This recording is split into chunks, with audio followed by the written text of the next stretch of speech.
Assalamualaikum warahmatullahi wabarakatuh. Berjumpa kembali dengan saya Yogi Nur Fauji. Pada kesempatan kali ini saya akan menjelaskan tentang struktur organisasi GUDEP atau Gugus Depan, Gerakan Pramuka, dan Satuan Karya Pramuka.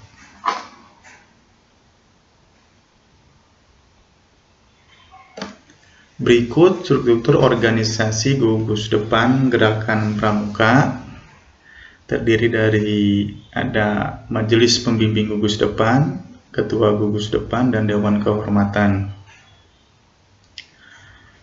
Di sini ada Majelis Pembimbing atau bisa disingkat Mabigus, ya. Itu terdiri dari ada unsur dari sekolah, bisa kepala sekolah, terus waka, kepala sekolah, wakil kepala sekolah bisa. Terus ada unsur dari orang tua, peserta didik atau komite. Terus ada tokoh masyarakat yang berada di lingkungan satuan ini, ya, di lingkungan sekolah. Berikut ada ketua gugus depan. Nah, ketua gugus depan itu dipilih dari pembina-pembina yang ada di satuan itu, di sekolah itu, ya. Terus ada juga Dewan Kehormatan GUDEP. Dewan Kehormatan GUDEP itu terdiri dari Mabigus, pembina GUDEP, para pembina satuan, ya, seperti itu. Nah, ini garis putus-putus itu merupakan garis bimbingan, ya, menyatakan bimbingan atau menyimbolkan bimbingan atau konsultasi, ya. Jadi Ketua Gugus Depan berkonsultasi kepada Mabigus atau juga berkonsultasi atau meminta berkonsultasi ke Dewan Kehormatan, ya. Majelis Pembimbing berarti membimbing ini Ketua Gugus Depan, Dewan Kehormatan juga, ya. Untuk garis merah, ya, itu tandanya garis pembinaan, ya. Garis merah penuh itu garis pembinaan. Di sini di bawah ada pembina siaga, ada pembina penggalang, ya, ada pembina penegak, ada pembina pendega. Untuk usianya, syarat-syaratnya udah saya sampaikan dulu di pertemuan pertama. Pembina siaga dibantu oleh pembantu pembina siaga, begitu juga penggalang, penegak, dan pandega. Terus ke bawah di siaga itu ada perindukan siaga. Di penggalang ada pasukan penggalang, di penegak ada ambalan penegak, dan di pandega ada racana pandega. Satu perindukan siaga itu terdiri dari 4 barung, ya. Dan satu barung anggotanya terdiri dari 6 sampai 8 orang. Di penggalang, satu pasukan penggalang terdiri dari 4 regu, yang satu regunya terdiri dari 6 sampai 8 orang. Begitu di ambalan penegak, satu ambalan penegak terdiri dari 4 sangga, ya. Dari satu sangga itu terdiri dari 6 sampai 8 orang. Dan untuk rencana pandega itu anggota maksimal 30 orang. Oke. Nah, di sini yang pertama di perindukan siaga. Di perindukan siaga itu ada majelis pembimbing, terus ketua gugus depan, pembina, dan pembantu pembina. Kalau di siaga itu masih tidak terpisah, bukan satuan terpisah seperti di penggalang, penegak, dan pandega. Jadi masih menyatu antara putra dan putri. Jadi pembina pun, ya, putri bisa membina yang putra, ya sama. Yang putra bisa membina yang putri. Di sini ada garis hijau putus-putus, ada tanda panah, itu garis perwakilan ya, menunjukkan perwakilan. Terus yang merah tadi udah saya jelaskan, garis pembinaan. Di struktur organisasi perindukan siaga itu ada Dewan Siaga. Di sini tidak ada Dewan Kehormatan Siaga, adanya hanya Dewan Siaga. Ya, Dewan Siaga ini terdiri dari beranggotakan seluruh anggota perindukan. Ya, Ketua Dewan Siaga adalah pemimpin barung utama, ya, pemimpin barung utama atau sulung. Ya, di sini sulung ini merupakan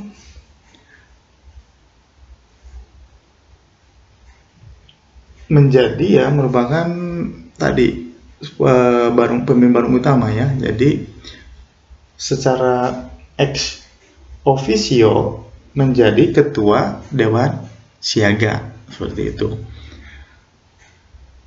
Di sini posisi pembina itu sebagai penasehat ya. Di sini ya, pembina sebagai penasehat ya. Seperti itu ya di sini. Oke. Sulung terus ke bawah itu ada pinrung ya, ada pimpinan barung ya, terus ada anggota, ada wapinrung ya, ada wapinrung, wakil pimpinan barung. Oke. Berikutnya pada struktur organisasi pembinaan pasukan penggalang. Di sini udah satuan terpisah, putri, putra ya, pembina putri yang membina putri, pembina putra membina putra. Di sini ada mabigus ya, terus ada ketua gugus depan, pembina, pembantu pembina. Nah, di bawah pembina, pembantu pembina ada dewan penggalang. Ada dewan penggalang dan dewan kehormatan penggalang. Nah, dewan penggalang itu terdiri dari pemimpin regu utama, para pemimpin regu, wakil pemimpin regu, pembina penggalang, dan para pembantu pembina, yaitu di dewan penggalang. Ketua dewan penggalang itu adalah pratama ya, sedangkan jabatan untuk yang lain misal penulis, misal bendahara ya, itu dipegang secara bergiliran ya, secara ya gantian ya oleh para anggota dewan penggalang. Oke. Di sini posisi pembina sebagai penasehat atau konsultan ya. Ini ada tanda bintang di sini, bintang 2. Terus di sini ada bintang 3. Itu di Dewan Kehormatan Penggalang ya. Untuk Dewan Kehormatan Penggalang itu terdiri atas pemimpin regu utama, para pemimpin regu, pembina, dan para pembantu pembina. Ya. Untuk ketua dan wakil ketua Dewan Kehormatan Penggalang adalah pembina penggalang dan pembantunya. Sedangkan sekretaris Dewan Kehormatan adalah salah seorang dari pemimpin regu. Nah, di sini ada tanda bintang 3. Jadi pembina ini mencirikan sebagai ketua Dewan Kehormatan. Oke, ke bawah ada pratama. Jadi pertama ya, seorang pertama ini pemimpin regu ini sekaligus pratama yang menjadi ketua dewan ya, sebagai pratama ex officio menjadi ketua dewan penggalang, seperti itu ya. pratama, ya. Tadi kan sebagai pemimpin regu, ya, sebagai pemimpin regu, ya, salah seorang pemimpin regu sebagai pratama ex officio menjadi ketua dewan penggalang, ya, jadi merangkap, ya, pratama dan juga ketua dewan, ya, menjadi ketua dewan penggalang. Di bawah itu ada pinru, ada pimpinan regu, ya. Oke. Ada anggota dan anggota, terus ada wakil pimpinan regu. Berikutnya pada struktur organisasi pembinaan ambalan penegak. Ini hampir sama ini dengan penggalang tadi. Ada mabigus, ketua gugus depan, pembina, pembantu pembina, ada dewan ambalan, dewan kehormatan ambalan, dewan ambalan, yaitu tadi, ya, dewan ambalan itu disusun, ya, ada seorang ketua yang disebut pradana, ya, di sini pradana itu. Terus ada seorang pemangku adat, seorang krani, juru tulis, atau ada juga seorang bendahara, dan ada beberapa orang anggota itu di dewan ambalan, ya. Pembina di sini posisinya sebagai penasehat atau konsultan, ya. Tuh, seperti itu. Nah, ada juga dewan kehormatan ambalan, ya. Jadi untuk dewan kehormatan ambalan itu terdiri dari anggota penegak dan pembina, ya. Pembina dan pembantunya ini di sini bertindak sebagai pengarah dan penasehat, seperti itu, ya. Sekaligus juga pembina di sini sebagai ketua dewan kehormatan, ya. Oke. Ke bawah ada pradana, ya, pradana. Di sini ada pradana tadi sekaligus juga ketua dewan ambalan, ya, lengkap. Bawah ada pinsa, pimpinan sangga, anggota, dan wapinsa. Oke. Berikutnya ada struktur organisasi pembinaan racana. Racana ini kurang A, ya, racana pandega. Ada mabigus, ketua gugus depan, pembina pandega, ada dewan racana, dewan kehormatan, ketua racana. Ini hampir sama dengan tadi penegak dan penggalang, ya. Jadi di dewan pendega ada seorang ketua, ada wakil ketua, sekretaris, bendahara, dan anggota. Dewan kehormatan di sini terdiri atas para anggota racana yang sudah dilantik. Di sini dalam dewan kehormatan pandega, pembina bertindak sebagai konsultan, ya. Oke. Seperti itu, ya, untuk di pandega.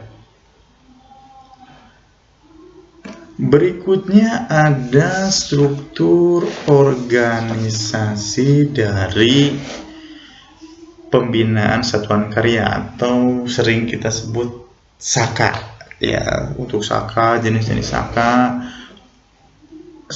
yang ada di daerah kita itu udah saya bahas di pertemuan awal, ya.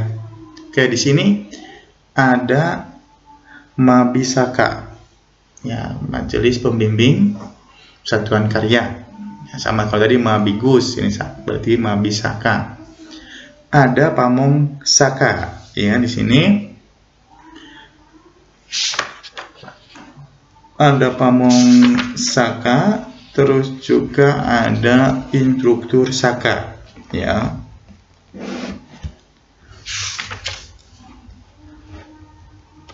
Oke, di sini pamong saka ini merupakan pembina pramuka mahir penegak atau pandega, ya, yang memiliki minat dan kegemaran pada suatu bidang kesakaan, berusia 30 sampai dengan 50 tahun. Nah, Terus ada instruktur saka. Instruktur saka ini pembina pramuka mahir penegak atau pandega, atau seorang yang memiliki perhatian pada pembinaan kaum muda yang ahli dan pengalaman dalam suatu bidang iptek ya, yang diperlukan untuk kegiatan saka. Tuh ya, jadi di sini ada suatu keahlian. Misal dia bukan pembina ya, tapi dia memang ahli di bidang satu keahlian, misal di bidang kesehatan ya, atau di bidang apa yang kesakaan, yang ada kesakaan, itu berarti boleh menjadi instruktur. Ya begitu juga pembina ya, biarpun itu bukan pembina misal, tapi dia memiliki perhatian ya, dan dia mungkin mempunyai ahli dan berpengalaman di dalam suatu bidang iptek tertentu. Oke. Berikutnya juga ada dewan saka ya, ada dewan saka ya, tadi hampir sama dengan tadi dewan penegak, pandega. Jadi di situ juga ada kepengurusan ya, ada kepengurusan dari dewan saka itu ya, ada ketua ya, ada ke bawahnya lagi ya, seperti tadi. Nah itu juga ada dewan kehormatan saka ya, yang juga sama seperti tadi, yang pandega, yang penegak ya, seperti itu. Ketua ya, terus ke bawah satu saka terdiri ya, ada 4 krida ya, krida Kak Krida ya. Kak Krida, satu krida itu terdiri maksimal anggota 10 ya, 10 orang ya. Pandega putri ya terpisah putri ya, putra itu maksimal 10 orang ya. Oke, itu mungkin yang bisa saya sampaikan. Kurang lebihnya mohon maaf. Atas perhatiannya saya ucapkan terima kasih. Assalamualaikum warahmatullahi wabarakatuh.